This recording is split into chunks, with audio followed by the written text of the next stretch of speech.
Cell phones off, please. Cell phones off. Okay. Good morning, everybody. No, it's afternoon, isn't it? Thank you for accommodating your busy retirement schedules for our rescheduled once Great Decision session starting at noon. And we did this because our speaker had other obligations and he rushed to get here and did not get lost, so good for him. We're meeting in Fireside for lunch. We have a table reserved for 6. I have 6 already. If anybody wishes to join us, please do. Let me know. And what you've all been waiting for, the return of the scones. So please help yourself and take a couple of handfuls home and put them in the freezer. Today's topic is No End in Sight, a century of drug wars.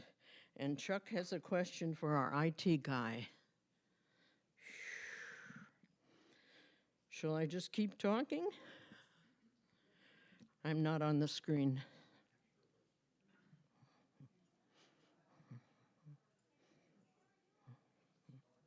We've done this for 8 years.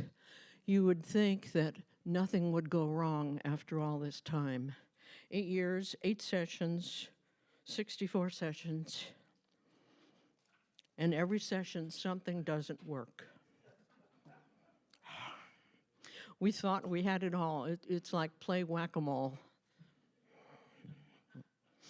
Okay, while they're fooling around with that, let me get serious. Today's topic is No End in Sight, a century of drug wars.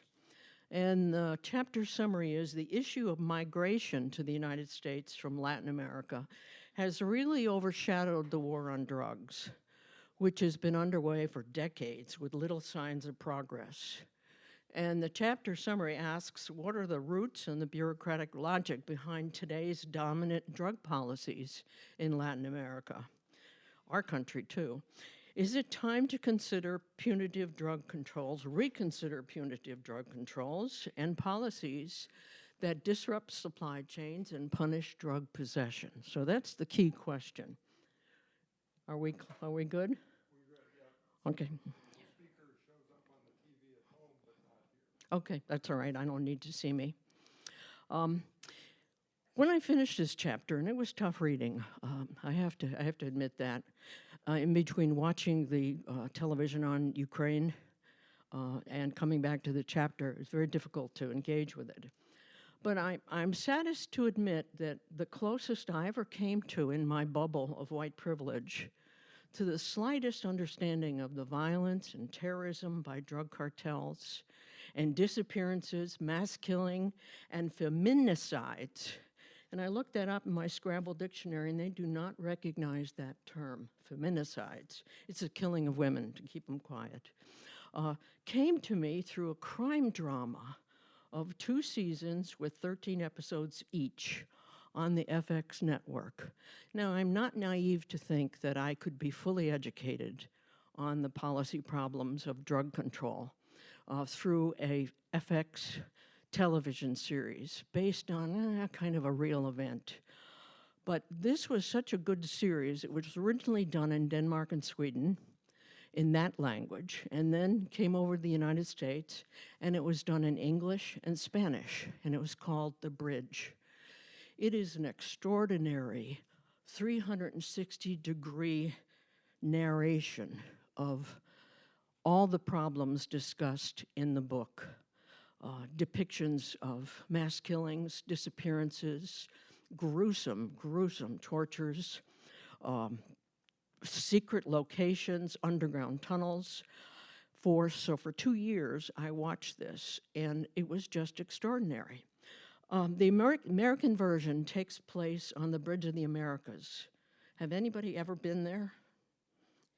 There's a body sliced in half, put on one side, and then on the other side, the other half. In the different versions, one is the body of a child, another's the body of a woman. In the American version, it's an American judge who has issued some anti-immigration sentiments. So in payment and as a message, they cut her in half and put one side of her on one side of the border and the other half on the other side of the border. They don't show close-ups. The two murdered bodies are between El Paso and Juarez, and they bring together an El Paso detective and a Chihuahua State Police detective. And the story parallels the real-life investigations of two reporters who collaborated on this story. Among the many, many scenes in the series, the most haunting scene for me, and I finished this chapter and I remembered it, among many scenes, it was set at night when mothers and relatives of those who had disappeared were searching nearby dirt fields with walking sticks, checking to see if there was a shallow grave that may contain the body of their loved ones who had disappeared. Just astonishing. It just gives me goosebumps to even think about it. Today's chapter, of course, is not focused on a fictional or a Hollywood representation of the scourge of drugs. But the chapter presents the nexus where we are at in this country and in the world of what to do and the problems in terms of what to do with regard to the drug problems and the punishment and the restrictions on human rights and what policies work, what hasn't worked, the unintended consequences. If there was ever a chapter on unintended consequences, this is the chapter that depicts that. Let's see what Professor Morton's master class has to say about this, and then I'll introduce our speaker.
Welcome back, ladies and gentlemen, to Great Decisions 2022, a masterclass brought to you by the Foreign Policy Association.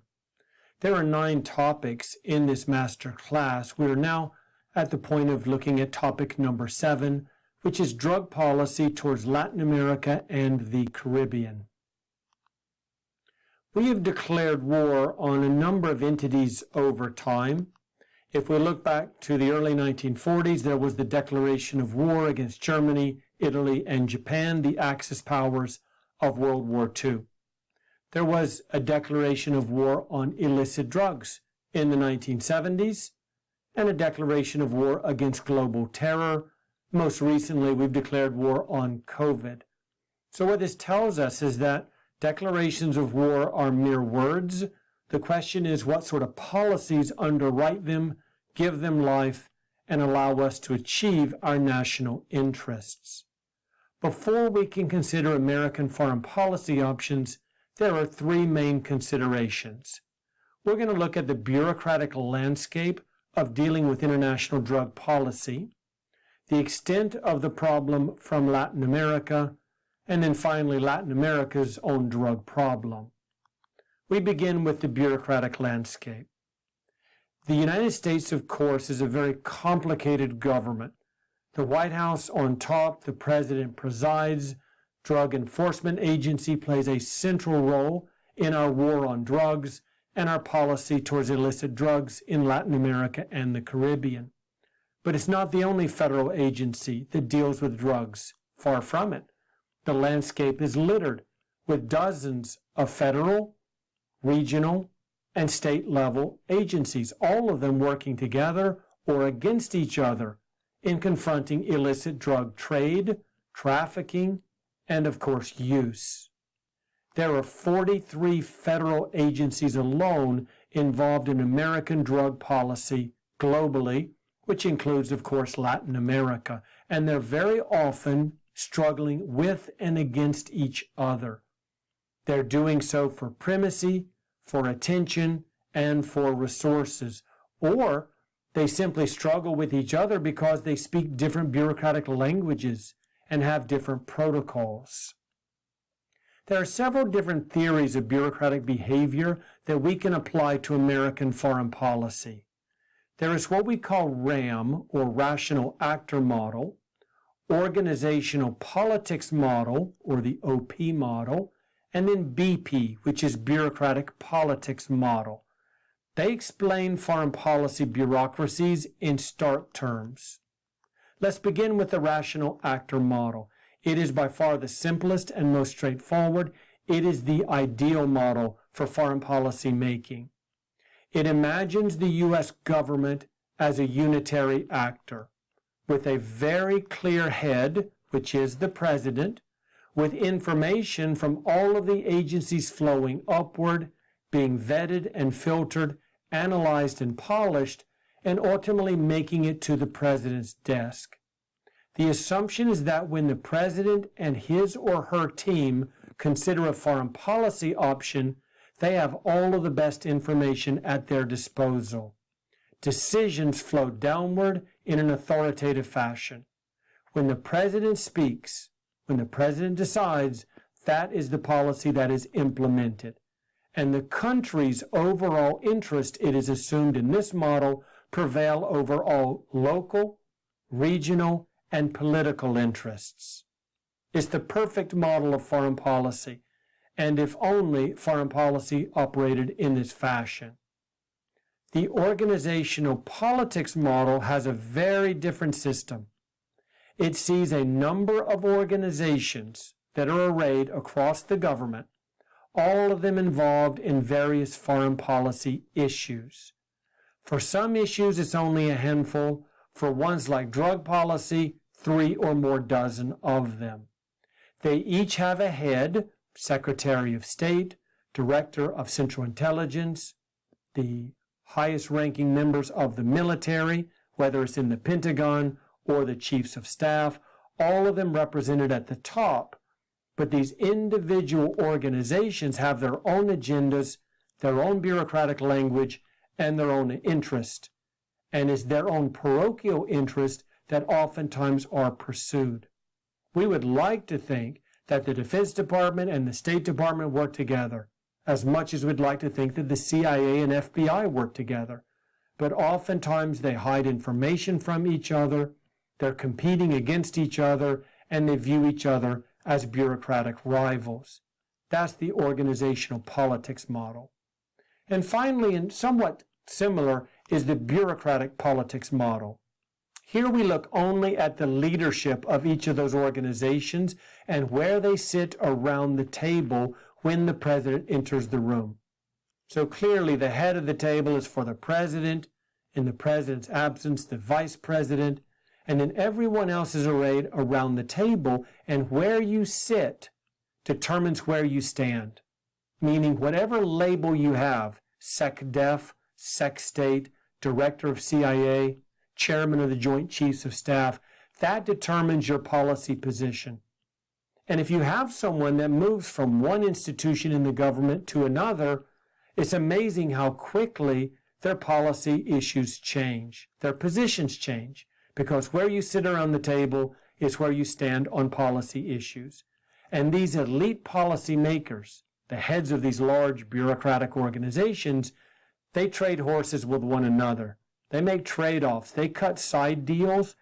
They're trying to create a winning coalition to gain the president's attention. It's called fighting for the president's ear. And if the president is listening to you, it's more likely that financial resources and responsibility will flow in your direction. That's the bureaucratic politics model. When we look at American agencies that deal with drug policy in Latin America, we cannot for a moment view this as the rational actor model. It is organizational and bureaucratic politics without any question. And that, of course, is not optimal. But it's not just about the United States.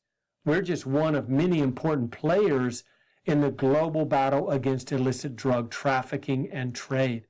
In Latin America and the Caribbean, there are dozens of countries, each with their own bureaucratic battles. And somehow we have to overcome all of those battles, including ones with us, if we're going to coordinate policy across the entire region. What is the extent of the drug problem in the United States? The numbers don't tell us everything, but we do know that annually $150 billion of illegal drugs enter the United States. What does that mean in terms of cost for the U.S.? We'd have to calculate all of the medical treatments, the law enforcement efforts to crack down on drug dealers and drug consumers, the crime that is often related with addiction to drugs, and don't forget the lost productivity. When people become sick because of drugs, they can't go to work. When they die, we lose a lifetime of productivity. So the drug problem in the United States is enormous. Putting a price tag on it is virtually impossible. Here we can see the main global trafficking routes for illicit drugs. There are three sources. There is the so-called Golden Triangle in Southeast Asia. That includes Myanmar, one of our great decisions this year. There is that Golden Crescent, which basically begins in Afghanistan, and then it has its travel routes throughout Africa and Europe, and then finally today's great decisions challenge, Latin America. As we look at our hemisphere, the drugs are largely produced in South America. They find their way to Central America, into Mexico, Caribbean islands, and on to the United States. The moment we crack down on land routes, the sea routes open up. We crack down on the sea routes, that opens the door for land routes. Very difficult to prevent the drugs from flowing into the United States. And once they reach our boundaries, they have a national network of highways and byways that they can use to spread across our great nation and poison our population. Latin America's drug problem is relatively straightforward. There are only 3 countries that promote or cultivate coca. That is, of course, the base of cocaine. They are Colombia, Peru, and Bolivia. But from them, the drugs flow throughout the region and, of course, northward to the major markets in North America. In fact, 90% of the cocaine produced in South America arrives on American shores. The other 10% makes its way to Africa, to Europe, and beyond. Let's now consider American foreign policy options as it relates to drug policy. 3 main areas of focus. There's the source of the drugs, where they're cultivated, where they're grown, where they're produced. Once they have finished production, there are transit routes that take them out of region and towards the United States and large markets, and then finally the destination, which with cocaine in Latin America is overwhelmingly the United States. And it's the same for marijuana and other illicit drugs. Let's begin with the source. Well, we do have options at our disposal. We can fly planes over crops and poison them. We can spray all sorts of agents, chemicals on them that will make the leaves wilt and turn brown and ultimately die. We can do this on the ground directly with the assistance, of course, of local governments. And we can also go there and simply burn the fields to the ground. The problem is that these fields are so massive in size and very oftentimes they're in areas that are very difficult to get to. Add to that the reality that if we're going to spray toxins over these areas, defoliants, as we used in Vietnam with Agent Orange, we're going to cause a lot of civilian damage, deformation, and death. There have been major moves to have locals replace their coca production with other profitable market items such as coffee or soy, rice, or cotton. This is something that can happen if we're willing to subsidize it. Basically do abroad what we do for our farmers here at home, give them a leg up economically so that they can make a profit by selling in a highly competitive market. We cannot ask locals in Bolivia and Peru, among others, to give up a highly profitable drug production growth for something that's less economically rewarding. That just invalidates economic rational thinking. So we'd have to help them along the way. But there's a major problem with subsidies. Not only do we not provide them significantly for foreign farmers, we do provide them for our own farmers.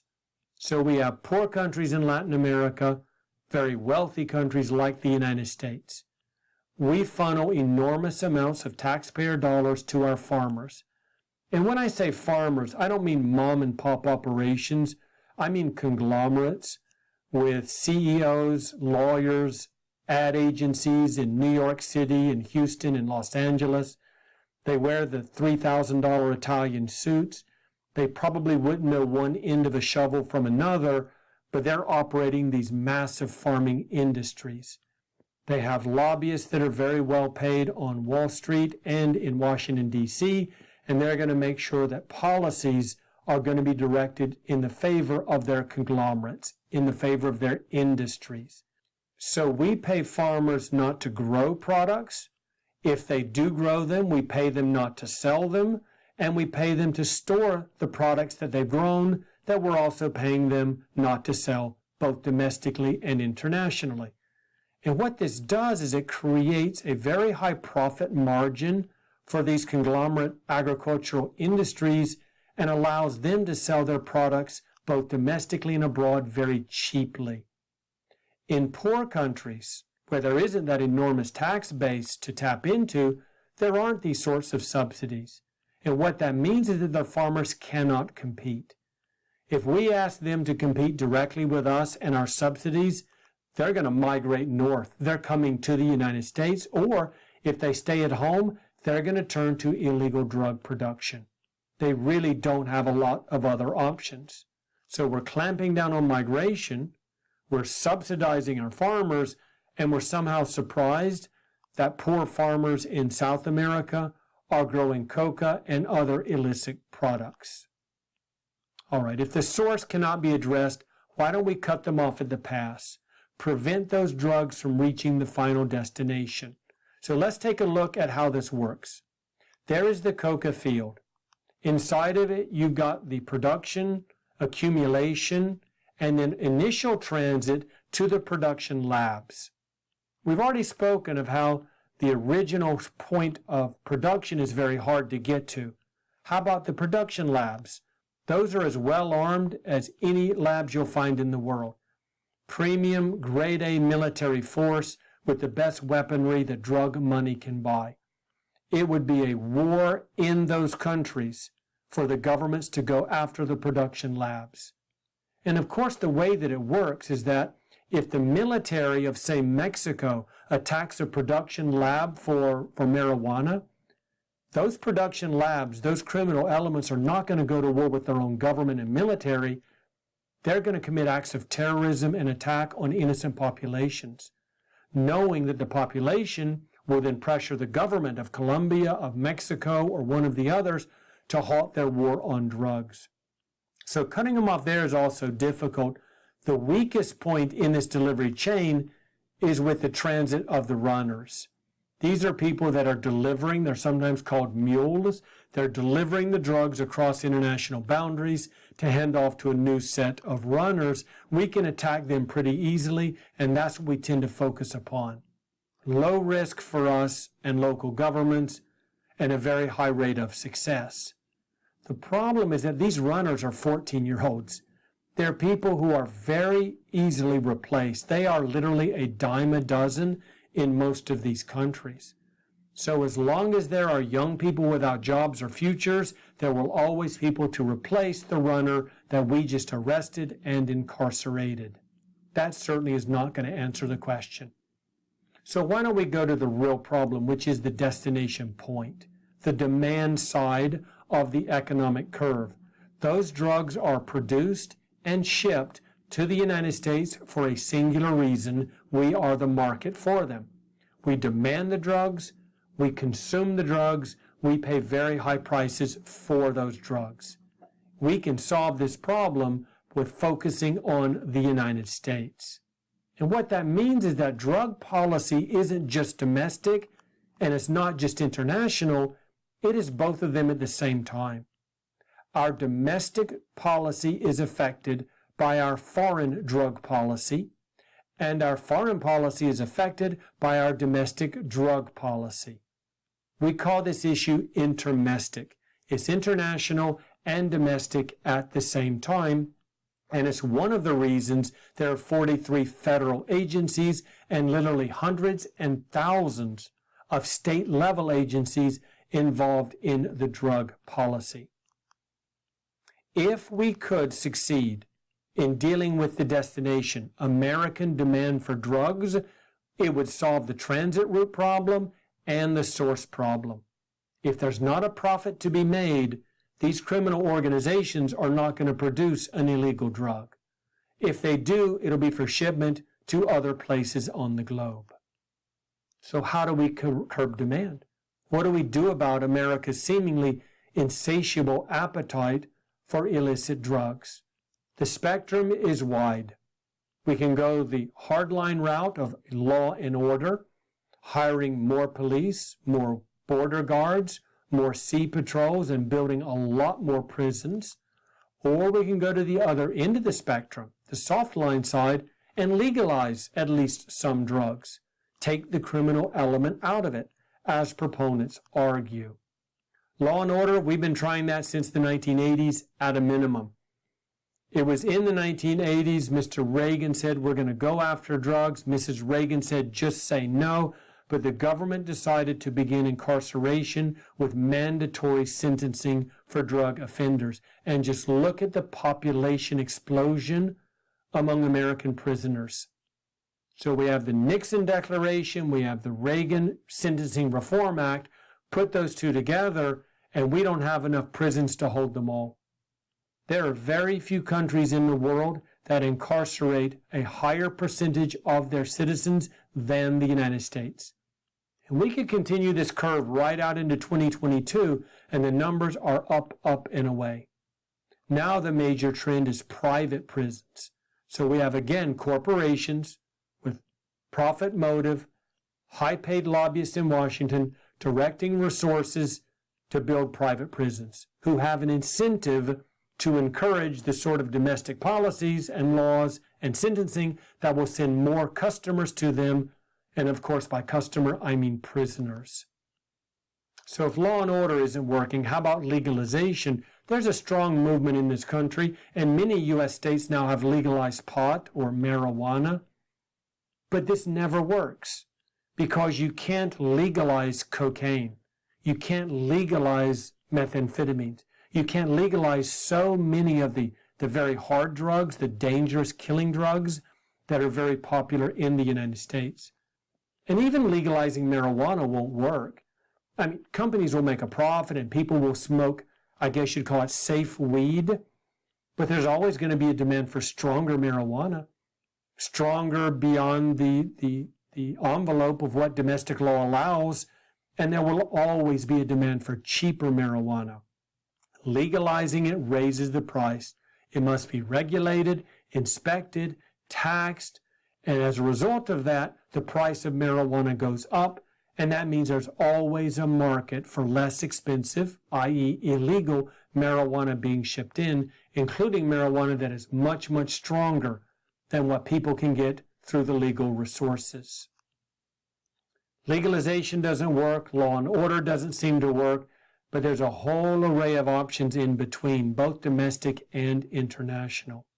From a foreign policy point of view, if the United States is going to succeed, short of ending American demand for drugs, which no one sees happening in the future, we have to get along better with the governments of Latin America and the Caribbean.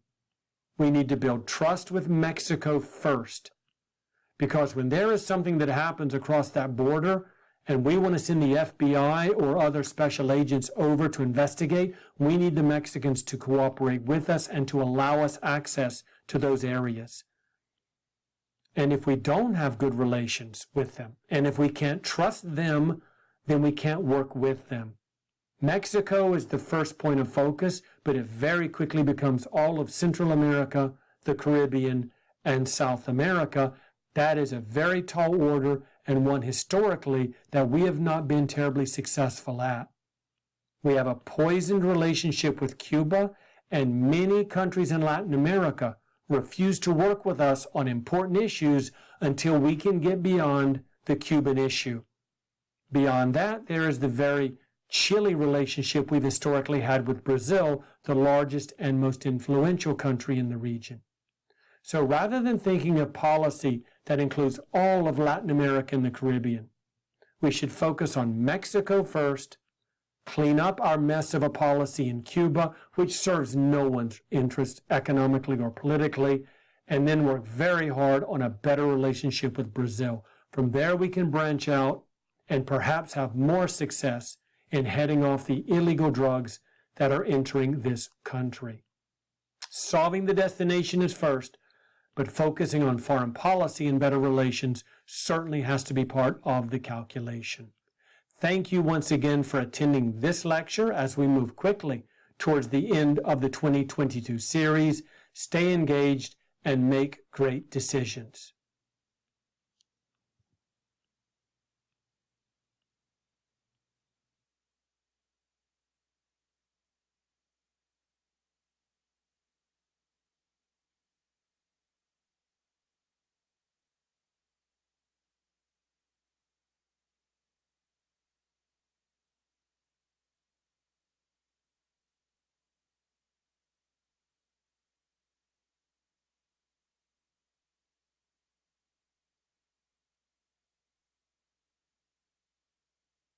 Everyone continues to like Professor Morton. Yeah. It's so much better than talking heads that don't seem to come to a consensus at the end of the DVD. Anyway, let me introduce our speaker. He is new to us, and thanks to one of our other Great Decision speakers who found him for us, I'm happy to welcome Professor Michael Paarlberg. He's an assistant professor of political science at VCU, and his research focuses on immigration, security, and Latin America. Big umbrella, huh? At VCU, he teaches classes on Latin American politics, politics of immigration, and research methods. He's been published in academic journals, in the Washington Post, Foreign Policy, Univision, Business Insider, and other news outlets. He was profiled by CNN Chile and Colombian National Radio and appears frequently in El Salvador's media. Previously, he wrote for The Guardian, one of my favorite subscriptions, and he serves as an expert witness in U.S. immigration courts. Furthermore, he was Senator Bernie Sanders' chief Latin American policy advisor for his 2020 presidential campaign, and he continues to this day to advise several offices of members of Congress. Please welcome Professor Paarlberg.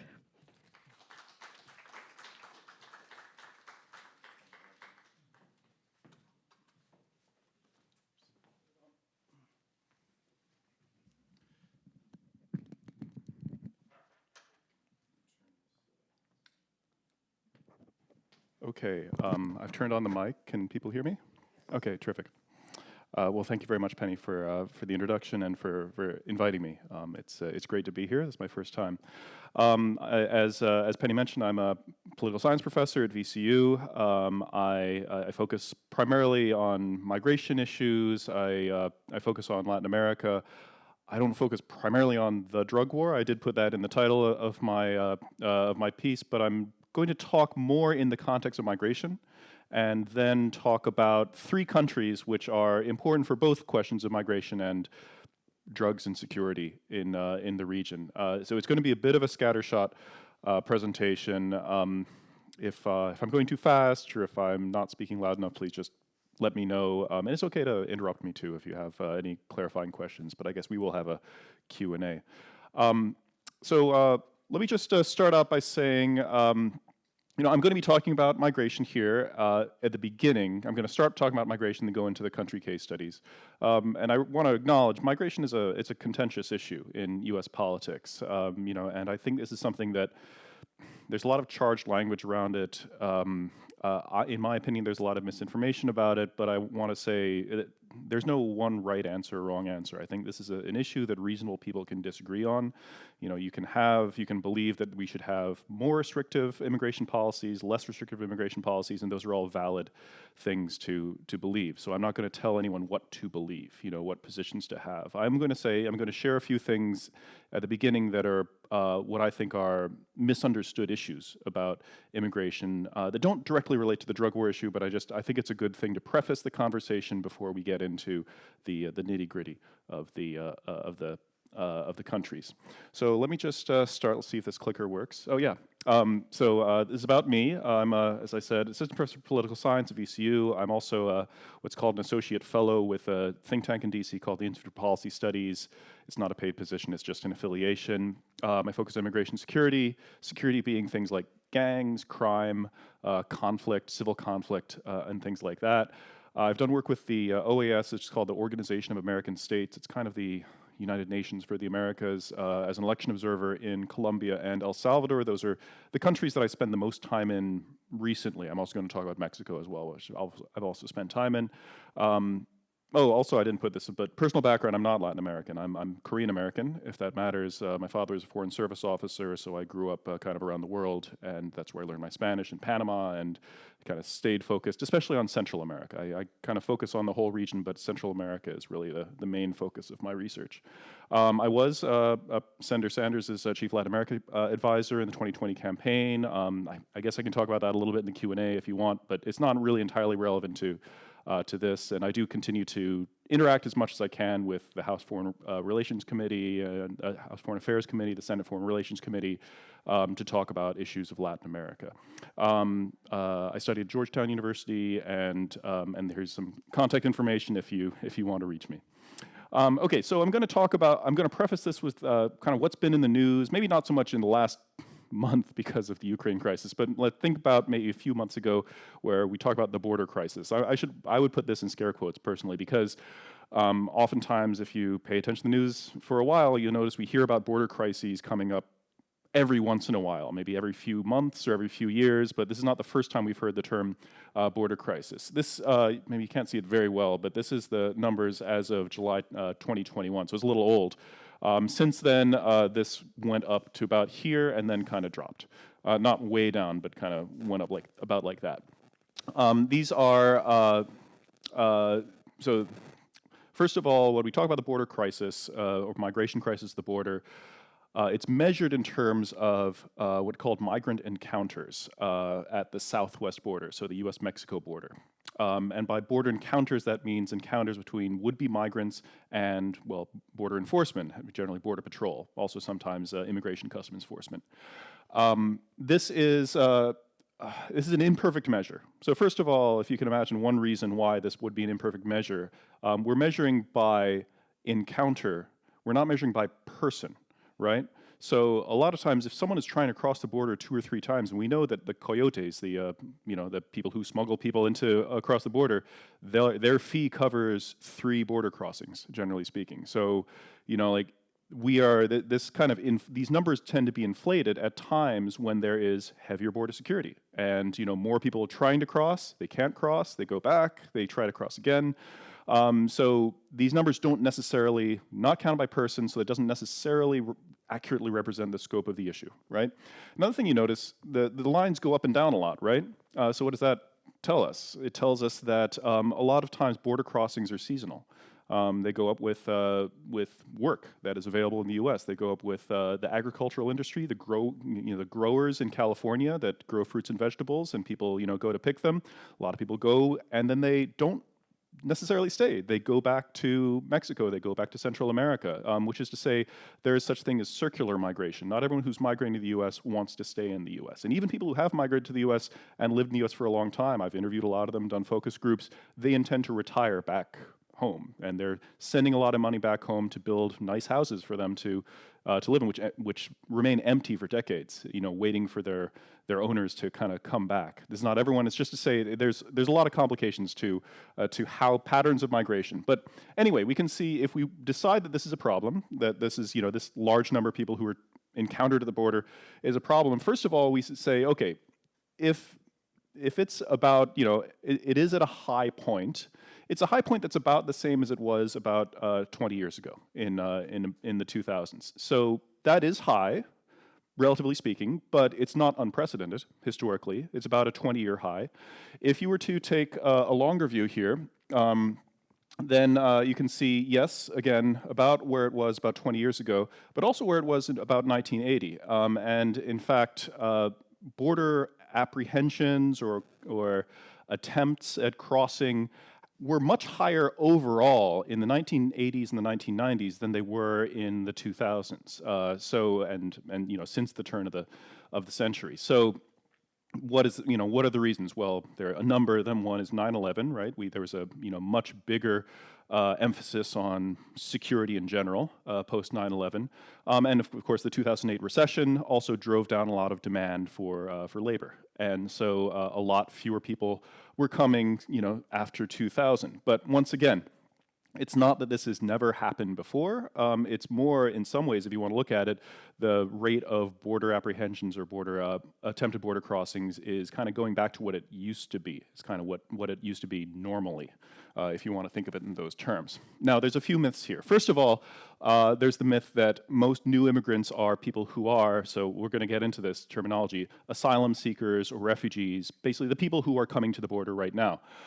That is not true. First of all, most people who are newly immigrating to the United States, we're including people who are immigrating, what you might say, legally and illegally, authorized or without authorization. Most of them are relatives of U.S. citizens, because that is what our law from 1965 privileges family reunification. If you're a relative, you can sponsor relatives in another country to come. That is how most people come over. Most people do not come across the border, which is to say, everything that's been in the news. Another thing is that most unauthorized migrants are sneaking across the border. Now, this is what is in the news, but if we're considering the universe of all people in the United States who are here, we would say without papers, without authorization, most of them flew into the country. They did not cross the border. Most of them come, and the thing is, most of them come legally. They come here on a visa, on a tourist visa, on a student visa, and they just overstay their visa. That is more, far more people. It's about, twice as many people who overstay their visas as cross the border illegally. Some of the countries that have the highest rates of what you call, overstays, which is a euphemism for basically what you could also call illegal immigrants, if you want to, come from Canada and Europe. You don't hear about the illegal Canadians, in our borders. Now, that's just, I think that's because the news looks for a sexy story and all that. But, if you're concerned with people who are here without authorization, this is a large population that, that we really don't hear about so much. The other thing is that asylum seekers, myth that asylum seekers are breaking law. So most people who are coming to the border are seeking asylum. Now, we may decide, we as in like the US government, as in the immigration court system, that they do not qualify for asylum, but they are seeking asylum. Seeking asylum is not illegal. It is legal. It is a right under U.S. law, is a right under international law, under the Geneva Conventions. It comes from the end of World War II. It was informed by the Holocaust. So this is a right for people who are persecuted in their countries of origin to seek asylum in another country. Generally speaking, when we're seeing all these people who are trying to come across the border, they're not trying to evade the Border Patrol, the authorities. They're trying to turn themselves into Border Patrol to initiate this process. It is a formal process. There are rules where you go through what's called a credible fear screening to see if you are too scared to return to your home country. Then you are given a day in court. This is the way it's supposed to work anyway. You wait for a while, you get your day in court, you go to immigration court, you plead your case. I work, so I serve as what is called an expert witness in U.S. immigration courts, in which I will serve as a country condition expert. I explain so I generally work on cases from El Salvador. That's the country I know the most. I explain what the conditions are in El Salvador, and the person who is seeking asylum will say, I fear for my life because the gangs are after me, and I give the broader context for what's the issue with the gangs and the security situation, and then the judge will decide if this person qualifies for asylum or not. The thing is, asylum is not, you have to qualify for it. It's not something that applies to everyone. To be able to get asylum, you have to be persecuted for who you are. So it's not enough to fear for your life even. It's not enough that a gang or a cartel wants you dead. They have to want you dead for the right reason, which means for reasons of race, religion, nationality, political opinion. So these are things you have to be persecuted for who you are. And this is something that, I'll be honest, and in cases that I've seen, a lot of people don't qualify for because they are actually being persecuted because they didn't pay extortion payments to the gang. That is terrible, and they are being killed, like their family members are being killed for this, but that doesn't qualify for you for asylum. It might qualify if you're something else called under the Convention Against Torture, but that's a sidebar. Which is to say, yes, a number of people who are coming to the border may not qualify under this particular law. Why are they seeking asylum as opposed to, as people would say, waiting in line? Well, there are no other lines. Effectively, if you don't have a family member already in the U.S. who is a citizen, who can sponsor you, if you didn't go through, there's something called the diversity visa lottery, which is literally a lottery, where if you get a 1 in a million chance of getting a visa to the United States, there aren't that many other options for people to do it. So currently, this is the way people are trying to get into the U.S. I'm not saying that's right or wrong, I'm just saying that's how it is. Another myth is that most immigrants are single men. This is something that a lot of people are worried about crime and things like that, and so there's a sense that everyone is crossing the border single men. Well, increasingly the numbers are the yellow numbers, which are yellow numbers are single men, but the increasing trend is the red numbers, which is family units. So you might say women and children or entire families are coming over. It's not everyone, but as you see, the numbers are on the rise, and for me, this is a sense, generally speaking, when people are denied asylum, for example, usually they're denied asylum on the idea that they are what are called economic migrants. They come here for a job, which, under our law, that's not a valid reason to come. It is a valid reason to come if you're being persecuted. Well, the more women and children you see coming across the border, probably the more people are being persecuted or are not coming to look for work, but are fleeing violence, fleeing some kind, it's not just violence, fleeing natural disasters. We have seen, with climate change going on, an increase in extreme weather events. Honduras suffered 2 back-to-back devastating hurricanes about a year and a half ago, like once in a century hurricanes, and they happened within a couple of weeks of each other. That drove a lot of people to flee the country and flee to the United States, where there are jobs. So there are a lot of things that drive migration. There's not one thing. I am going to focus on 3 countries in which there's a lot of conflict. Just because of my research, that's the type of migration, you call it conflict-driven migration, that I focus on, but that's not the whole universe. You can't get a whole picture of all of this. Here's something, so I try not to be polemical here, but this is maybe something for the Democrats here. There's a myth that Trump was the person who deported more people than anyone else, is Obama. Obama was the famous so-called deporter-in-chief. I personally was very critical of Obama when I wrote for The Guardian. I called him deporter-in-chief as well. But the truth is every government deports people. It's not like one government, one administration does more than the other. It's more that the way that they seek to enforce immigration laws or deport people varies by administration. Generally speaking, when Democrats are in office, they tend to focus more of their resources, more of the effort on the border. They're worried about the optics of a lot of people, a big rush on the border, so they beef up border security. Republicans do that too, but they also emphasize what are called interior removals, where they're sending ICE to raid people's workplaces and check people's papers. This is on the interior of the country. Generally speaking, Democrats have less a priority for that. The issue of child separation was obviously something that made the news a lot under the Trump administration, but that was a new thing, and in my personal opinion, a particularly gruesome thing that was meant to be a deterrent, basically scare people. Tell people like, we will take your kids away if you come here. It caused such a backlash that it was rescinded, but detaining entire family members is something that, entire families, is something that has been the norm for under U.S. policy for under both Democrats and Republicans. Incidentally, this is something that most other countries consider to be crazy. If you are applying for asylum, which again is legal under U.S. and U.S. international law, you didn't commit a crime, so why are you be thrown in jail? We don't call it jail, we call it immigration detention, and currently those detention centers are actually on the side of Mexico. But other countries, when you present yourself for asylum, first of all, they will probably give you a speedier court date rather than wait for 2 years for your day in court, but they don't throw you in jail, they don't detain you. The U.S. is a bit of an outlier in terms of countries that will detain people for seeking asylum. The current two issues going on are Remain in Mexico, which is a Trump-era policy in which people who are seeking asylum are forced to wait in Mexico rather than wait. Normally, you are released into the custody of your family because usually you're coming over and you have family members in the U.S. Who want to help you out. Rather than allow them to do that, they wait in camps in Mexico. These camps are dangerous. They have been, a lot of migrants have been subjected to crime, kidnappings for ransom. And this is still going on under the current administration, under a court order. The Biden administration says they don't want to continue this, but they're forced by the courts to do so. Another thing is something called Title 42. This is a law that has been around for a long time that is a public health law. The idea is the U.S. has the right to restrict immigration on the basis of public health, and under the COVID pandemic, basically not allow people to seek asylum, so severely restricting the ability to people to go through this process under pandemic conditions. And this is something that the Biden administration has continued quite enthusiastically. So this is a Trump-era policy that has continued on to the current day. So this is to say that another myth is that Biden has reversed all of Trump's migration policies.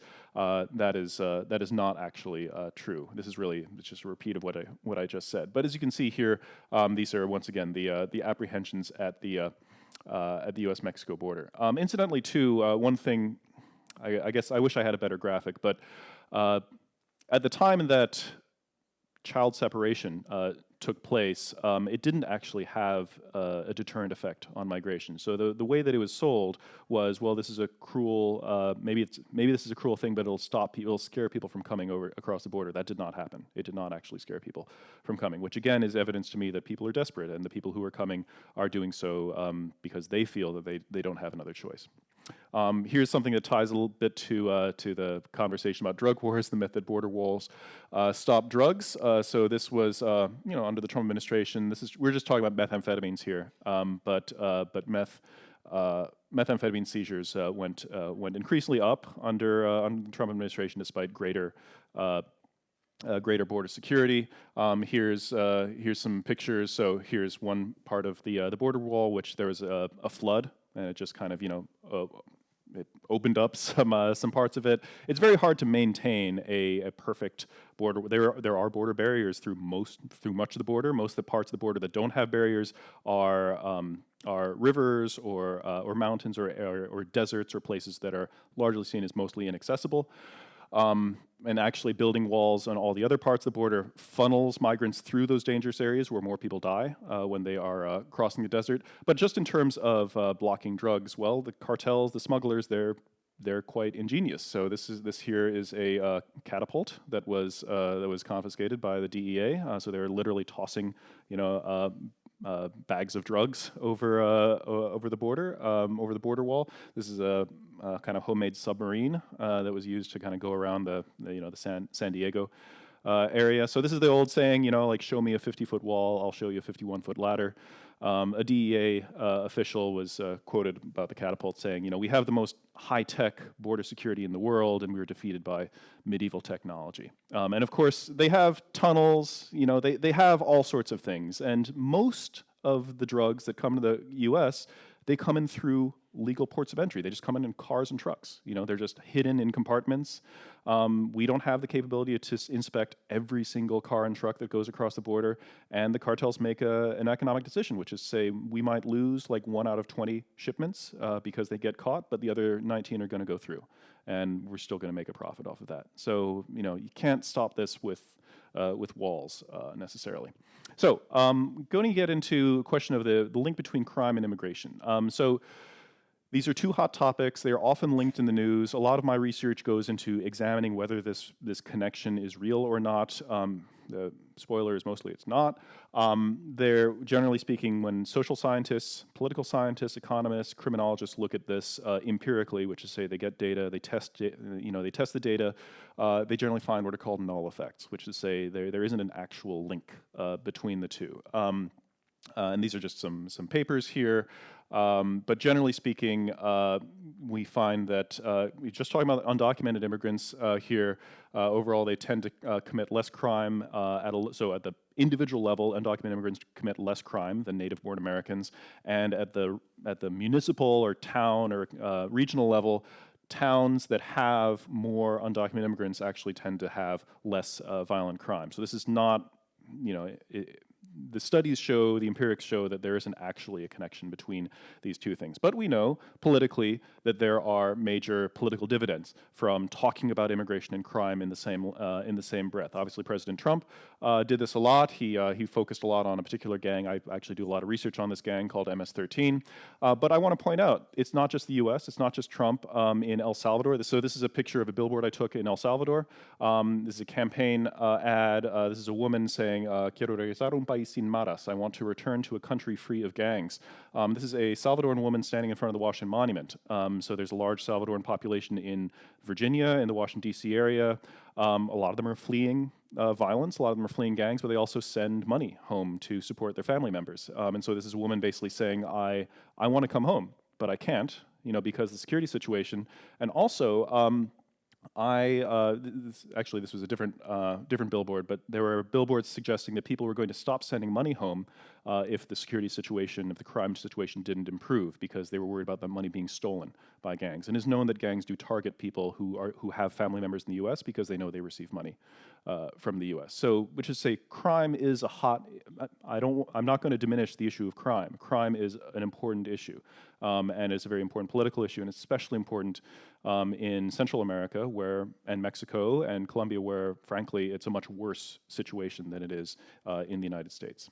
So, just to get back to President Trump's saying about MS-13 operating all these cities, coming through the southern border, that's really not true. So I've done research. I've compiled the first ever database on MS-13 activity in the United States, and what I found is it's first of all, the membership is roughly, this is a very round number, according to the FBI, about 10,000, which sounds like a lot, but actually when you think about nationwide, it's smaller than any other gang you've ever heard of, smaller than the Bloods and the Crips and the Latin Kings and all of them. It's highly disorganized. It's a mostly franchise model of, local little cliques, which are mostly teenagers really doing, stuff that teenage criminals do, like dealing drugs and whatnot. They do sometimes commit murders, but average about 20 murders a year, high of about 40. This is, again, nationwide. So that's sad. Every life is precious, but it's not an epidemic we talk about. And in terms of coming from Central America, well, this is the universe of all the people who were caught 2017, and this little dot here is the number of people who were MS-13 members. So it is an issue, but I would argue it's a very big issue. It's a very big problem in Central America. In the U.S., it is something where we have the police and the resources to deal with it, and we have been dealing with it, I think, fairly effectively. Because anytime this gang tries to organize anything bigger, they get their mass arrests and they get hit with RICO charges, and they're pretty much wiped out. So this is, however, a reality that a lot of people in El Salvador do deal with. This is the scary picture of the guy with the face tattoos. Actually, the reason why they did this for a long time was to basically make make it so that you could never join regular life again, like you're marked forever, Now they've stopped doing the face tattoos because they started to realize that it's really easy to spot them, for the police to spot them. But they do, they mark their territory with, so I was in MS-13 territory in a place called San Miguel, El Salvador, and this is a picture I took here. And, they have their murals up, and it's something that, it's intimidating, certainly, but people just kind of go about their lives. It's not something that they're like under siege all the time, but they act essentially as kind of the local mafia, and everyone who has to pay extortion payments to them, protection payments. If you have a business, you have to pay protection payments. Even if you just live there, you have to pay what the gang calls rent, which is to say the gang kind of pretends that they are the local landlords. And effectively what they are is they are the local government, because the government doesn't really have control over a lot of these neighborhoods. And this is the sad thing. It's evidence of state absence, essentially. So criminal organizations, whether they call themselves a gang or a cartel or whatever, they go in and they run things, and they extort people, and they get them to do things for them. They forcibly recruit people, but mostly they act as the local de facto government. Actually, under the pandemic, they've been distributing COVID relief packages around, some of which were actually put together by the government, but then the gangs themselves were the ones distributing them in the neighborhood. So all of this, and they were also enforcing quarantines. All of this is basically to give the sense to the people in the neighborhood that we are the people in charge, not the government.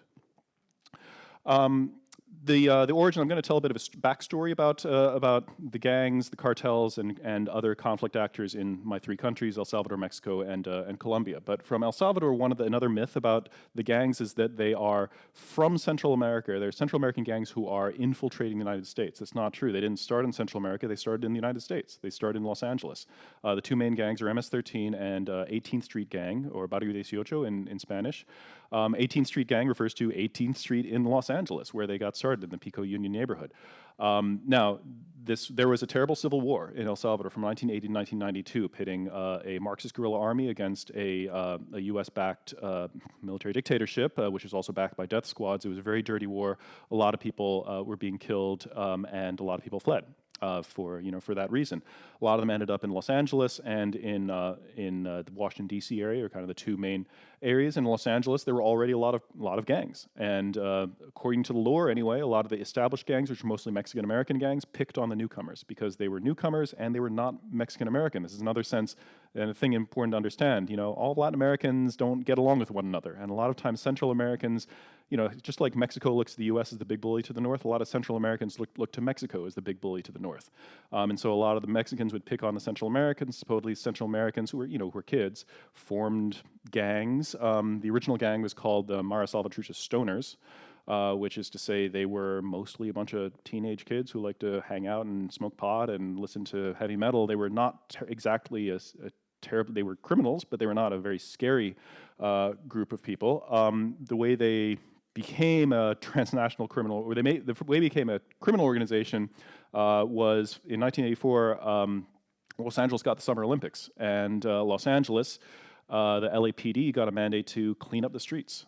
So you don't want to scare away the foreign visitors. So they started incarcerating a lot of people on a lot of petty charges, and a lot of these stoners, a lot of these kids who were just into smoking pot and maybe dealing a little bit of it, but not really doing any high-level crime, were thrown into the prison system. And it's the prison system where they became, you might say, radicalized or professionalized, or whatever, because most of these gangs are prison-based.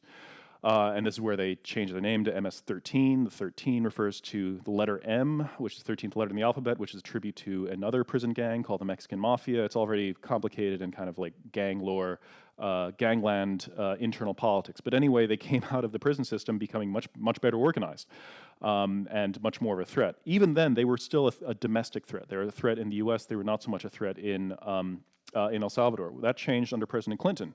President Clinton signed two laws in 1996, the Immigration Reform and Immigration Responsibility Act, as well as the Anti-Terrorism and Effective Death Penalty Act, the latter which was in response to the Oklahoma City bombing, which had nothing to do with immigration. But it basically made it much easier for the U.S. to deport people. So this is, when we talk about deportations, the era of mass deportations, that started with President Clinton.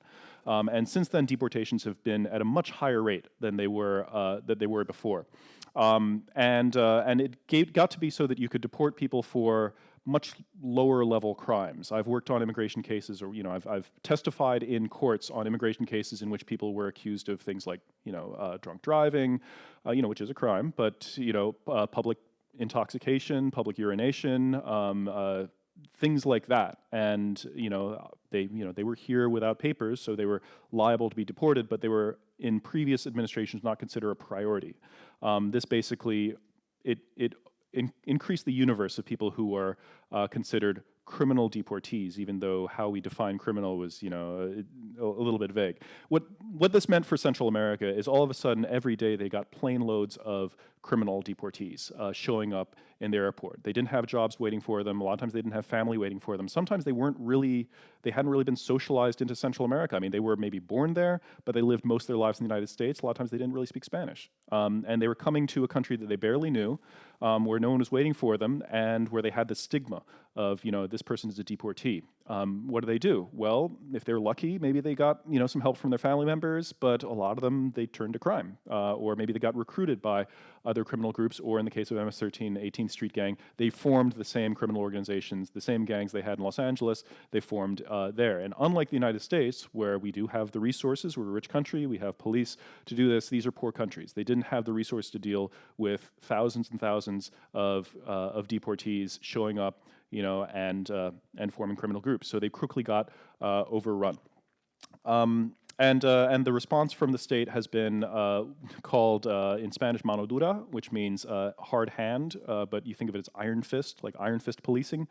And it's basically lock them up and throw away the key. As a result, the prison system in El Salvador is at about between 200 and 400% capacity. These are people just like stuck, stacked on top of each other, literally in cages. It has not worked. The prisons simply became the headquarters of the gangs, and the gangs really didn't feel like they could do, the government could do anything more to them once they were already in there. I'm getting some feedback. Is there? Let's see. Is that okay? I think we're okay. But when that didn't work, the government would come up with a new policy they call super mano dura, and then probably next time they'll call it mano super dura, and it's just it never works. I guess it's basically like the zero tolerance policing approach has not worked. It has only caused the gangs to grow in power, to consolidate within the prison system, and in some cases to lash out against security forces themselves. I've also worked on cases in which there are cops who are under threat by the gangs, military. Like soldiers who are under threat from the gangs simply because they work for the government. However, the gangs, their bread and butter is mostly protection rackets. They focus on people with small businesses. There's a lot of teams here, informal street vendors, people who sell pupusas on the street, or bus drivers. Actually, buses are a big source of revenue for them. Another thing that has come out of this is vigilantism. The government has returned to some of the dirty war tactics from the Civil War era, so forming death squads, essentially. And some of these involve police officers, military, soldiers, but also just people from the community. And they will go after people they suspect of being gang members, which a lot of times, sometimes they are, sometimes they're not. Sometimes they're just teenage kids in the neighborhood. And sometimes they'll go after family members of them. So it's getting to be very dirty. It's kind of like mafia tactics, where you don't just target the people you don't like, you target their families too. And this is happening on both the government and the gang side. Most recent, there have also been attempts to deal with this through negotiation. There have been pacts, deals between the government and the gangs. There was one in 2014, which drove the murder rate down momentarily, and then, that pact fell apart. Currently, there's another pact. The current government of President Nayib Bukele negotiated a pact with MS-13 and 18th Street Gang. Now, it doesn't admit this. I have talked about this. I've written about this in the news. So it's not fully acknowledged by the government, but everyone knows it exists.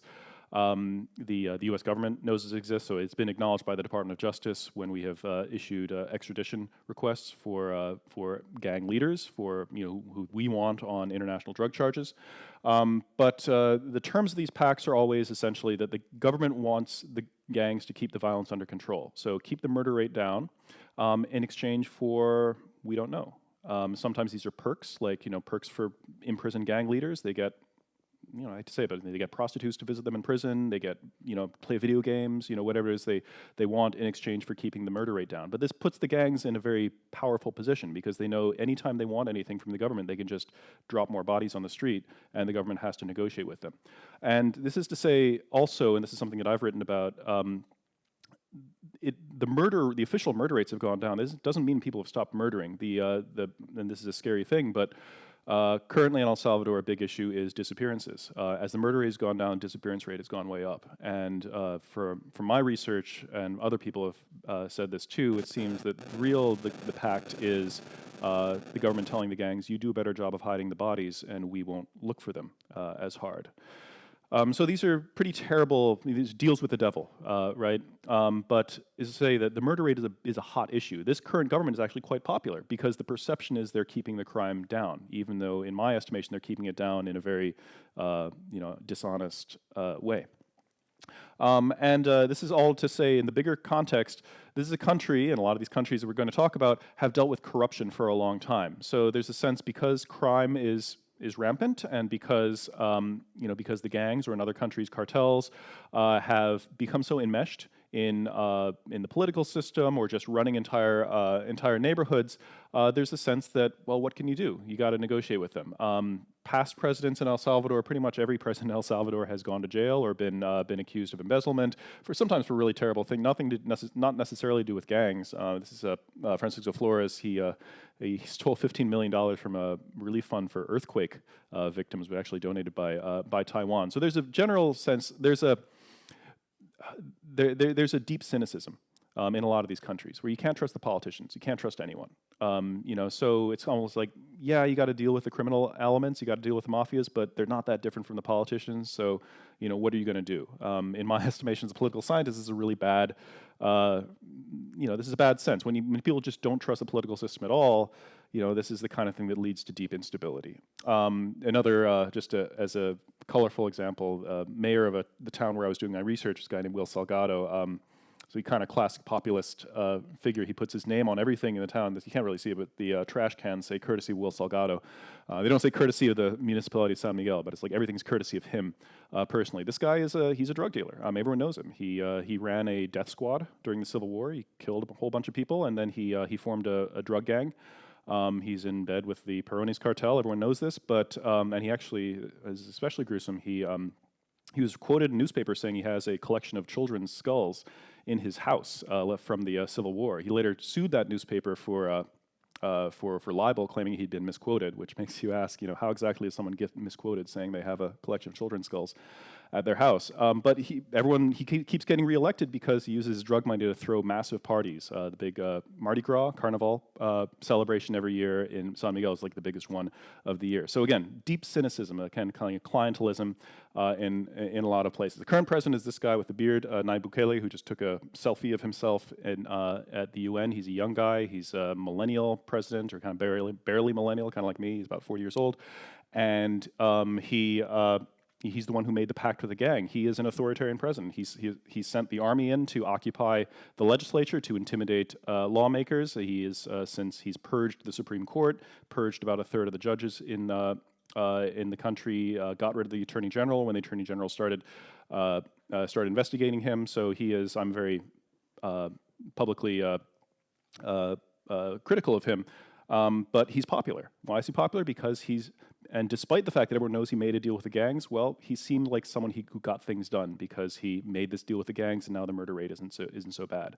So this is a kind of sad thing about it. Well, we're going to move on to Mexico and then on to Colombia. Spend a little bit less time on Mexico. I feel like it's a story that a lot of people know, but I can talk about this a little bit more. Mexico is, in terms of the cartel issue. So first of all, I don't want to give you the impression, so I've spent a lot of time in Mexico, especially Mexico City, maybe some of you have gone. It's a beautiful country. It's a very large country, and there are a lot of places in Mexico that are, extremely safe, much more safe, much more, much richer, much than many parts of the United States. And there are also places that are beset by cartel violence, and it's just, you need to know where to go and where not to go. So it's not to say if you go to this part of Mexico you are going to run into the Gulf cartel. It's not how it is. But the story overall, Mexico for a long time has been a transit route for drugs, and for a long time it was a source of marijuana for the most part, and that was consolidated by one particular cartel called the Guadalajara cartel, ran by a guy named Miguel Ángel Félix Gallardo in the 1980s. This was not a time of extreme violence in Mexico. There were certainly, localized murders and whatnot, but it was a time when Mexico was controlled by a single party. It was a one-party regime under the PRI, and they made deals just like President Bukele did with the local cartels. So the Guadalajara cartel basically operated with the protection of the Mexican state, or Mexican government, maybe not at the highest levels, but at the local levels, and were trafficking marijuana to the U.S. And this was a relatively stable situation. Then. Two things happened. First of all, they got into the cocaine trade. Cocaine is something that you can't grow in, coca leaves you can't grow in Mexico. They're a high altitude crop. You can only grow them in the Andes. Believe me, the cartels have tried.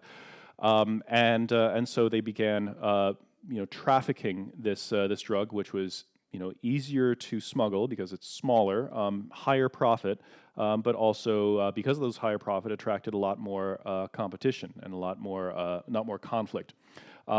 Eventually, the Guadalajara cartel split up, and those trafficking routes were split up among different kind of inheritors, local inheritors of the cartel, and this is what created the violence because they started warring over these different trafficking routes. I won't go into the details of it, but basically there was probably the current so-called cartel war, drug war, kicked off in 2006 with a fight over the trafficking route between Juarez and El Paso, Texas, between the Sinaloa and Juarez cartel. Later on, there were other cartels, like the Zetas broke up from the Gulf cartel. Now there's one that's based in Jalisco, which is particularly bad because they're not, at this point, just a trafficking cartel. They are kind of like a mafia. They do what the gangs do. They kidnap people, hold them for ransom.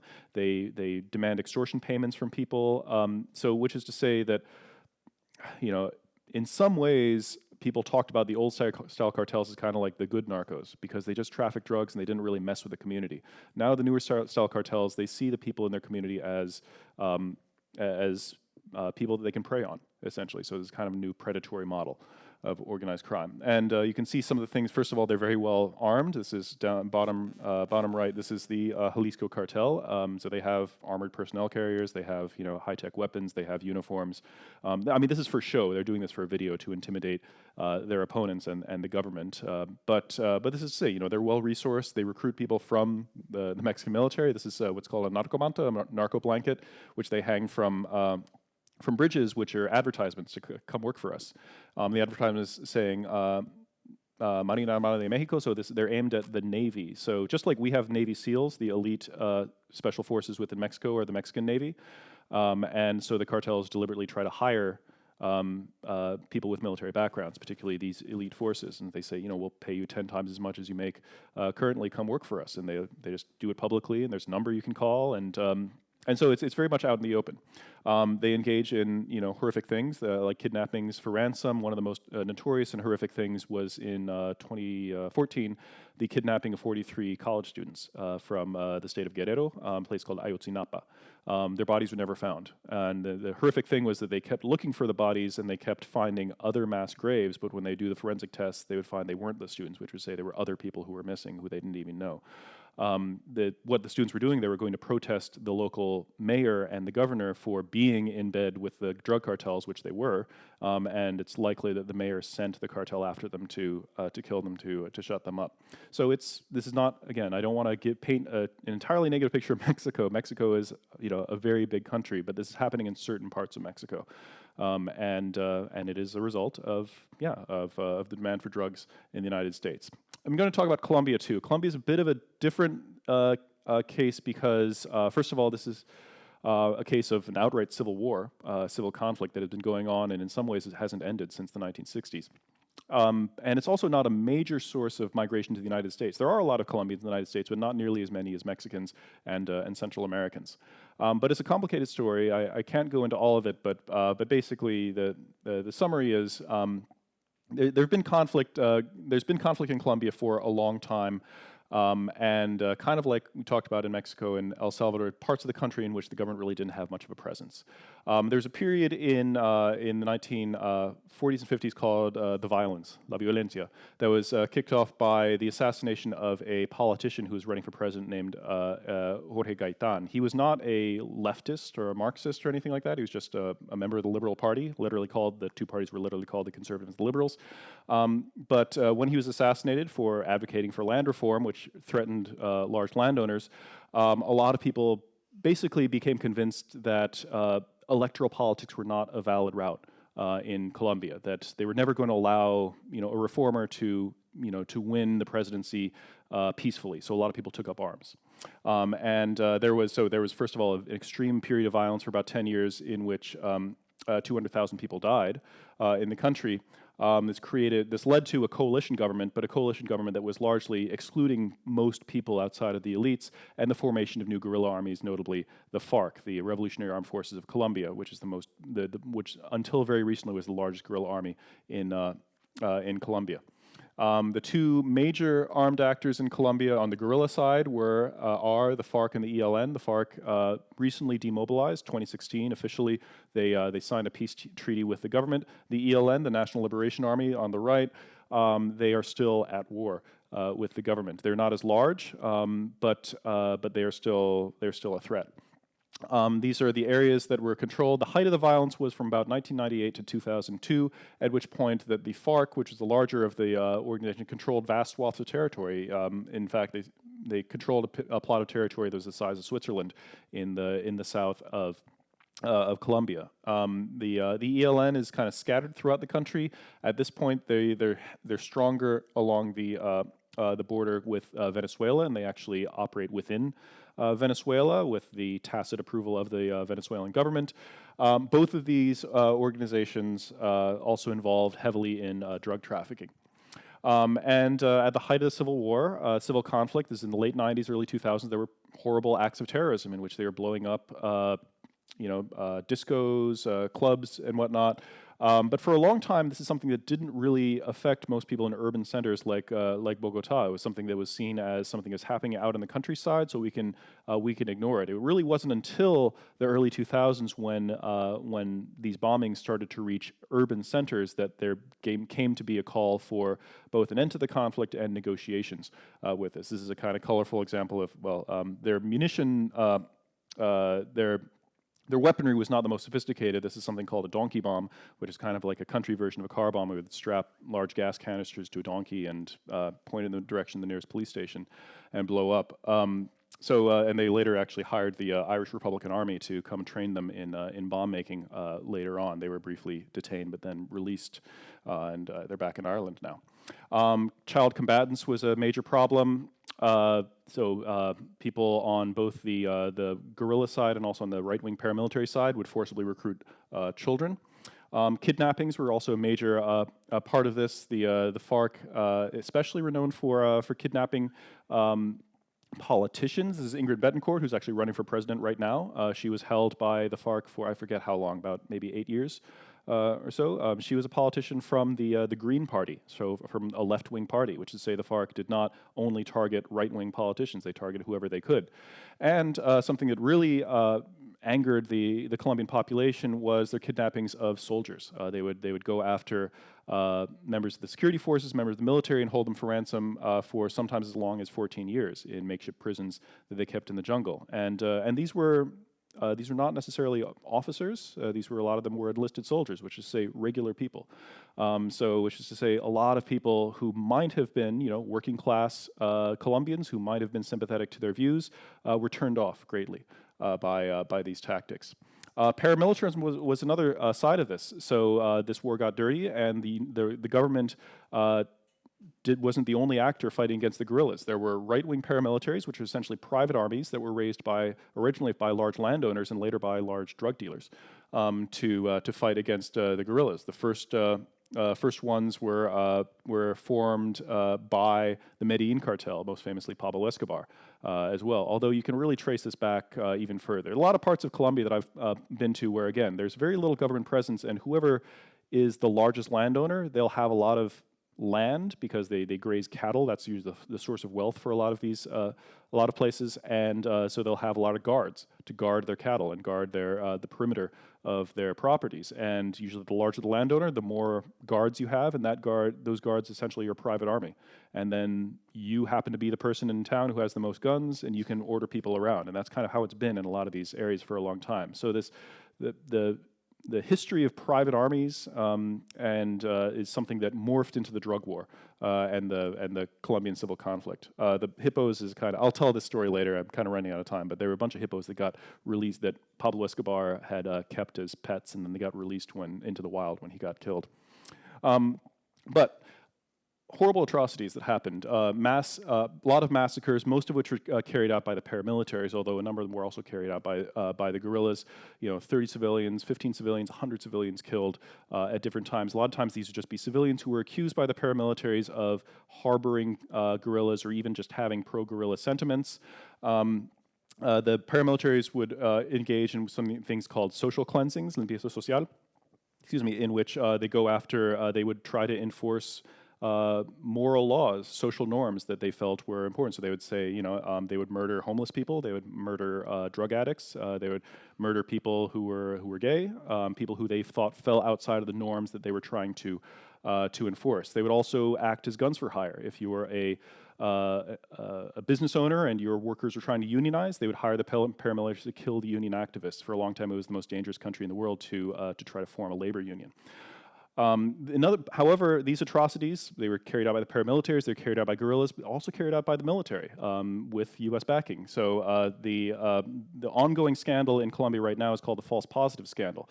False positives refers to a scandal. It's come out that at the height of this conflict, or really kind of towards the end of the height of the conflict, roughly 10,000 civilians were killed by the Colombian military, and they were dressed up as guerrillas. They gave them, dressed them up in guerrilla uniforms to basically inflate their body counts. And a lot of times these would be homeless people, these would be marginalized people who didn't have anyone looking for them.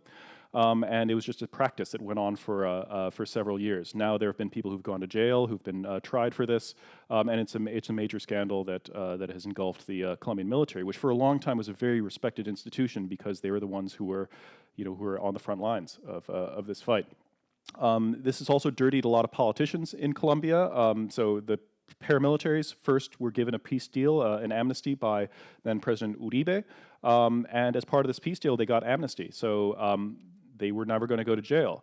This incentivized a lot of these paramilitary groups to franchise their name. If you were just some regular drug dealer and you wanted to have a get out of jail free card, you paid a certain amount of money to the paramilitaries, and paramilitaries would say, this person's with us, and then they would get amnesty too. There was also a lot of bribery. It became clear that the majority of people in the Colombian Congress were taking bribes from these paramilitary groups who had gotten rich off of the drug trade. Some of them ended up being extradited to the United States eventually, but this was kind of a secret deal between Colombia and the U.S. Later on, the Colombian government, under a different president, under President Santos, signed a peace deal with the FARC after many years of peace talks in Havana. They put this peace deal up to a vote to the entire country, and the country voted no. This is I was there for I was monitoring the peace plebiscite, and it was a big shock. Here's people on the yes side crying, people on the no side celebrating. It was actually very close. It was 50.2 to 49.8% of the vote, and most people just didn't vote at all. But there was a lot of anger at this, and there's a lot of reasons why they voted no. One of which, after being told by the government for decades, these people are narco-terrorists. We don't negotiate with terrorists.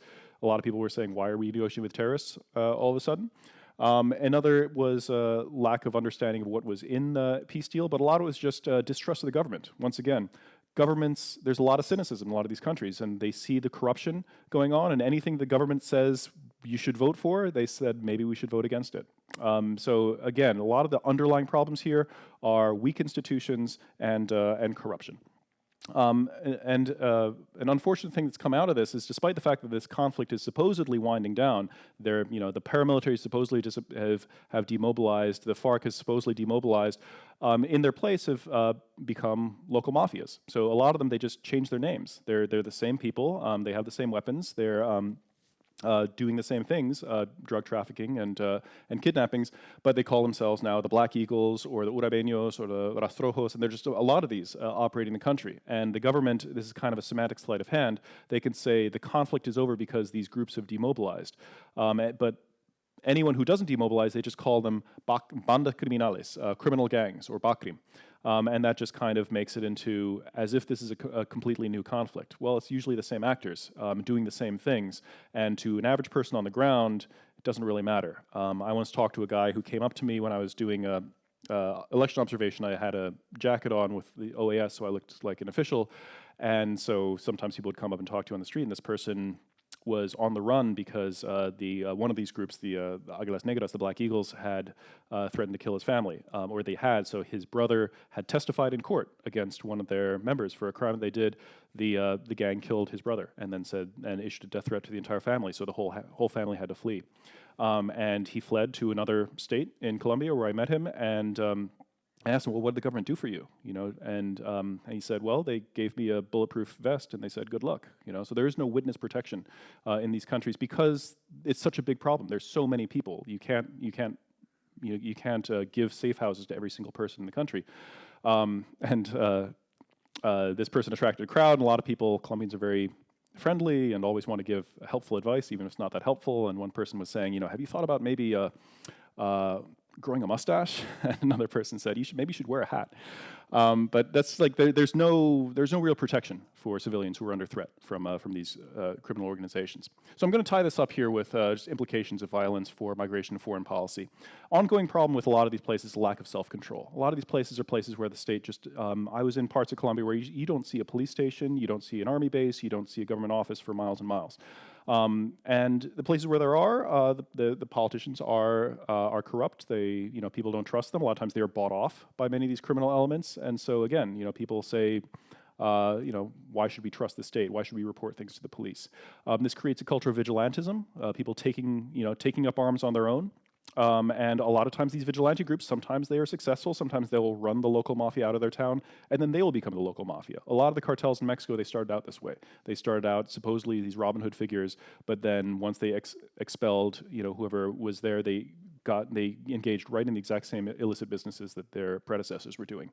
And of course, this leads to conflict-driven migration. So this is my pitch. Why should the U.S. care? Because this leads to people fleeing their countries. And I think quite reasonably, because they are in fear of their lives, and they're going to come to the U.S. This, in turn, leads to political fear-mongering over the idea that people are coming to our borders who are themselves criminals or dangerous. Most of the time, they are victims of crimes rather than the criminal actors themselves. And also, in terms of further militarization, the attitude of the U.S. for a long time is to see Latin America really as through the lens of two things, as a source of unwanted migration and unwanted drugs. And how do we stop this? We do stop this by militarizing the border and sending a ton of military security assistance to these countries to fight it. And that hasn't. I would argue, it's just my personal opinion, that it hasn't worked. I think we can look at the numbers, we can look at the outcomes of the conflict, and say this militarized approach to the war on drugs, which coincides with the militarized approach to border security, has not worked at accomplishing the aims of either policy, and therefore we see more. We see with zero tolerance policing in both the U.S. and in these migrant-sending countries. We see more deportations from the U.S., creating more instability in these countries, creating a vicious circle. So this is I'll end it there, but it's a kind of gloomy picture of where the situation is in Latin America and the U.S.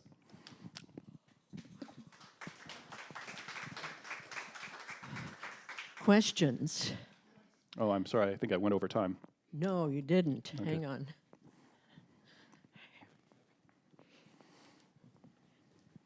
Okay. One of the politics involved is sending the criminals to the United States to be for jail. Yeah, the extraditions. This happened recently. Yeah. What is the advantage of that, or what is it being used for? So the question was why are people why are a number of these criminals being extradited to the U.S.? Well, the answer is a lot of times there isn't a whole lot of faith in the justice system in those countries. Sometimes they break out of jail. Most famously, Chapo Guzman, the most famous drug trafficker in Mexico, broke out of jail twice, including with a very advanced tunnel that had all this digging equipment. Anyway. The idea is that if they go to jail in the U.S., they're less likely to get out. A lot of times the threat of extradition to the United States is something that they're really worried about. When Pablo Escobar was the big famous crime boss in Colombia, he was engaging in acts of terrorism, blowing up airplanes and whatnot, in order to pressure the Colombian government not to extradite him to the U.S. He was perfectly fine going to jail in Colombia because he could control the jail, but he couldn't control it in the U.S. So I think, and that is becoming a source of contention. This is something I'm paying attention to in El Salvador, where the gang, the government of El Salvador is denying U.S. requests for extradition of gang members who are wanted for crimes in the United States. And for me, that's a symbol of how powerful the gangs are, because the gangs, that's the last thing they want. They don't want to be sent to the U.S. So if they're able to get the government to block extraditions, that means they basically have the government in their pockets.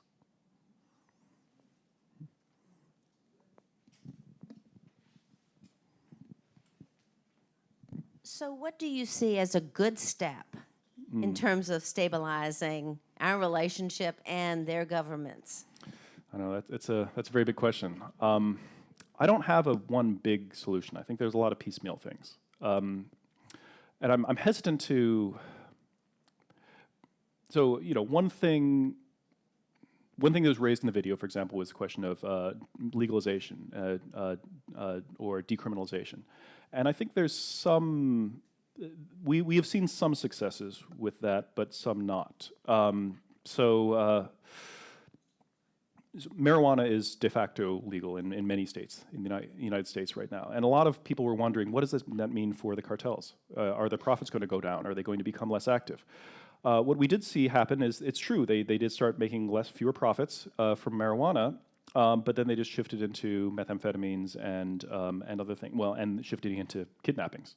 So unless you're going to legalize kidnappings, you can't legalize your way out of the problem. So I'm not saying that it's not a solution, but I think that taking away sources of revenue, I think it's generally a good thing that they can't make a profit off of marijuana now. It'd be good if they could make a profit off of other things too, and some of those are things that we can respond to through decriminalization, but some of them are not. Some of them involve, I have to say, some of them do involve negotiations. I personally, I'm critical of the Salvadoran government for having the secret gang pact, the part that I'm critical of is the secrecy of it. We don't know what the terms are, and when it's secret, that's when they can do things like, hiding bodies, disappearances. But in my opinion, again, it's just my opinion here, we negotiate with the Taliban. There's nothing fundamentally outside of the pale of negotiating with an enemy group. It's just those negotiations should be as transparent as possible. And we should be clear what the red line, what we are willing to do and what we're not willing to do. But I think in many cases there is a negotiated settlement. However, we saw in Colombia a negotiated settlement, negotiations that were successful, but that you couldn't sell to the public. So ultimately you need to have public buy-in. You need to have people trust government institutions, and I think that's a major problem. For me, I think the thing I focus on the most is corruption, because when there's corruption, when there's no faith in the government, when there's no faith in the police, nothing can really get done. And I think that you can't really have a negotiated settlement between two parties, both the government and the criminal organizations, which are seen as illegitimate by most people in the country. But that's a very big thing. Clean up corruption is something that I don't have any easy solutions for.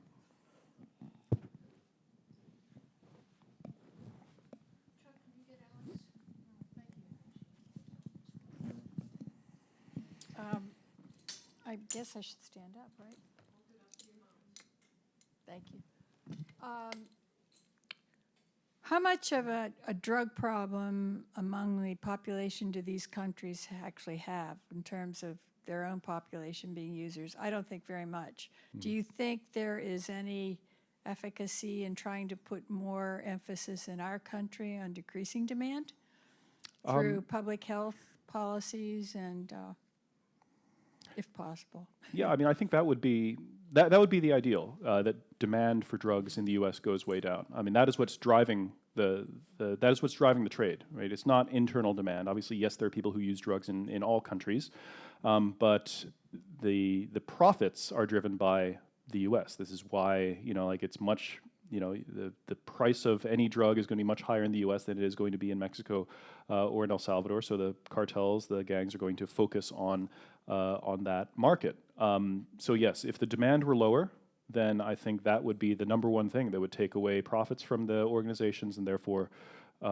decrease the violence as well and decrease opportunities for corruption. But this is what every country says too. This is whenever the U.S. is saying to Mexico, you need to do more to help us, fight your drug war. Mexico says, well, what are you doing to decrease demand in the U.S.? And we never have an answer for that.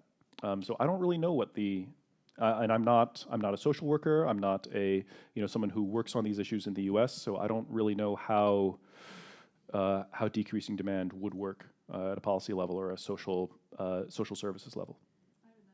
Yes. How do you keep yourself safe when you're Oh, in these countries? so when I'm going to some places, if I'm going to areas that are dangerous, you might say, I'm usually there with some kind of official cover or some official organization. So I would go to these areas with the Organization of American States. They give you a driver who is from there, who knows the area. They give you, a jacket. You wear stuff with the logo on it. So the idea is they know who you are, and you're someone who's identifiably from an international organization. The other thing I have to say, though, even in places, even when I was in El Salvador just by myself, going around with friends, as an American, you are not a target. The sad thing is, the people who are being targeted, who are being taken advantage of by these, especially the gangs that operate at the neighborhood level that are mafias, they prey on their own people, their own communities. The people who are being, the people who are fleeing to the United States, these are people who are just regular residents, neighbors, small business owners. These are people who they don't know what to do with a foreign tourist. They don't know what to do with a government official, but they know what to do with the local pupusa vendor. So that's a really sad thing. They're stealing, they're stealing from the poorest people in the community.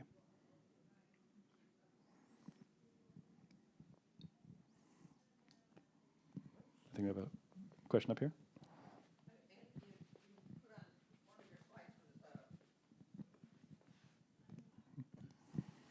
One of your slides was Clinton in 1996 passing or getting a law, I guess, on immigration. How was he being advised? I mean, it seemed like that was not really a very good law. In my opinion, it wasn't, but this, again, it's just my opinion. Obviously, these are law, passed by Congress, right? So he signed the law. Certainly, there are portions of that law. The first law is the bigger law. People in the immigration field call it the IRA law, but it was something that had things that Republicans liked and some things that Democrats liked. And I would say that there were certain things in it, like temporary protected status, that were immigration relief for certain people who Clinton wanted to protect. But in order to get that, you might say, gave the Republicans more border security and easier routes to deportation. That said, I have to say, I don't think anyone twisted his arm too much. In my estimation, looking at history, most presidents, both parties, are pretty fine with border security, and they're pretty fine with deportations. Most presidents, they want this problem to disappear. And as long as they're not rushing the border, as long as they're not in the news, if we can just get rid of them. So currently, a lot of our immigration enforcement has been outsourced to Mexico. A lot of the emphasis now for our foreign policy is getting Mexico to block people from Central America from even getting to the U.S. border, right? And we pay them a lot of money to do that. At different times, we try to enlist different Central American countries to block each other. And some of this has been gruesome. I mean, some of this has involved Mexican police killing, shooting at protesting migrants. So I think the attitude for most administrations is out of sight, out of mind. Instantly, that also informs the decreased priority on interior removals. There are a lot of people, as I mentioned, who are here without papers, a lot of them who flew in, right? There's really no emphasis by either party, but especially by Democrats, to remove them. Why? Because we don't see them in the news, and they're not seen as causing problems, even though the people coming to the border are actually a relatively small number of migrants. Do you think that people in Congress our senators and congressmen, do they really understand what they're doing when they're making, doing this vote? I don't mean, know. really. I think They've you need to got ask all them. this staff. The staff could, should be collecting information to guide them. And it sounds like they just, well, I really want this. And the other one said, I really want that. And it's not, it's like horse trading. It's not has anything to do with the humans that are affected by it. Yeah, I would say one thing too. The immigration issue has become much more of a hot button issue. It's much more high profile issue. I don't know, maybe I would be curious if some of you have this perspective looking back, but my impression is that people didn't talk about immigration. It wasn't something that really divided the left and the right, Democrats or Republicans, as much in the past. It was just something that it was a public policy you needed to manage, right? And it just became such a high profile issue that a lot of people realized they could get elected by talking about immigration a lot on either side. And that didn't, if you want to look really far back, it used to be immigration laws were actually things that were negotiated between diplomats. These are things that ministries of foreign affairs and the State Department used to, decide by treaties. It was not something that was determined by politicians, and it was not something that was, done primarily through enforcement. But we have a long history in which, the ways that we think about immigration has changed over time, in terms of kind of targeting certain countries for wanting to have more or less. Currently, our system favors one way of migrating legally, which is families. If you have family members somewhere else, you can bring them in. And just about every other route is closed off to people. And so there are a lot of people who want to come to the U.S. for different reasons, and so I think that's always going to be the case. And I would like, if I were to say one pitch to policymakers, is that they should just they recognize kind of the variety of reasons people want to come, the variety of things that push people to come, and and have different routes available for different people, so they're not all forced to try to look for one particular way in which not everyone fits those conditions. On the front page of the New York Times today, they're talking about the situation of the immigrants coming from Ukraine. Mm-hmm. And the big thing there they're pointing out is the color of the skin of the Ukrainians seeking asylum here versus, say, someone from Haiti seeking asylum here. I think that's the big elephant. I think that's a big, big elephant in the room, folks, is the color of the person's skin. Yeah. I think also it's not just the U.S. We're seeing these double standards in Europe, right? A lot of these countries, Poland, for example, a lot of these countries where governments were elected as anti-immigration parties, like the current government of Poland, current government of Hungary, and now they're opening the doors to Ukrainians. It's a very cynical thing because they know that they can get, but at the same time closing doors to the same people they've closed doors to before. The U.S. does it too. Now, I will say that for better or worse, the Ukrainians who have made it to the U.S., there are very few of them who are seeking asylum. They've been put in immigration detention too. It's something that's shocked a lot of them because even when they go to Poland or Hungary, they're not put in jail for wanting to seek asylum. So I don't know if that's a good thing or a bad thing in terms of double standards. But yeah, I think that there have always been people favored. In the Cold War, for example, right? Cubans, there was something called wet foot, dry foot policy, where Cubans fleeing the Cuban government were given special status. If you just made it to the U.S., you were automatically given legal status. If you were Haitian, you were Dominican, you're definitely not given that, and that's due to geopolitics. So I think that's been the case in the U.S. for a long time. Michael, I was struck by the chart showing the number of Americans in prisons higher than any other country in the world. And I wonder what your thoughts are.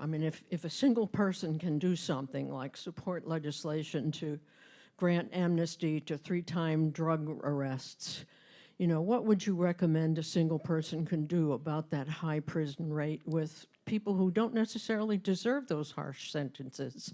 Mm-hmm. Yeah, I don't. So I have to say, I'm not an expert in criminal justice broadly. I focus more on Latin American politics and U.S.-Latin American relations. I think my general impression is there is a trend towards having less harsh prison sentences. It's certainly, if you committed a crime, you should be punished. You should go to jail, but maybe you shouldn't go to jail for the rest of your life. And I get the impression that a lot of legislators, including people who are tough on crime legislators, are increasingly on board with that just because the prison population has exploded so much.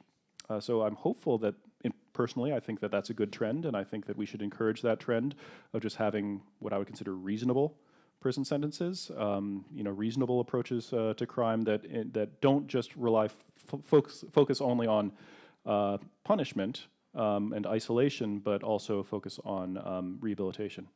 And in my opinion, that is what the prison system is supposed to be about, right? Not just punishment, but also rehabilitation. Anyone else? Shall we give Michael a round of applause and let him get a couple of glasses of water?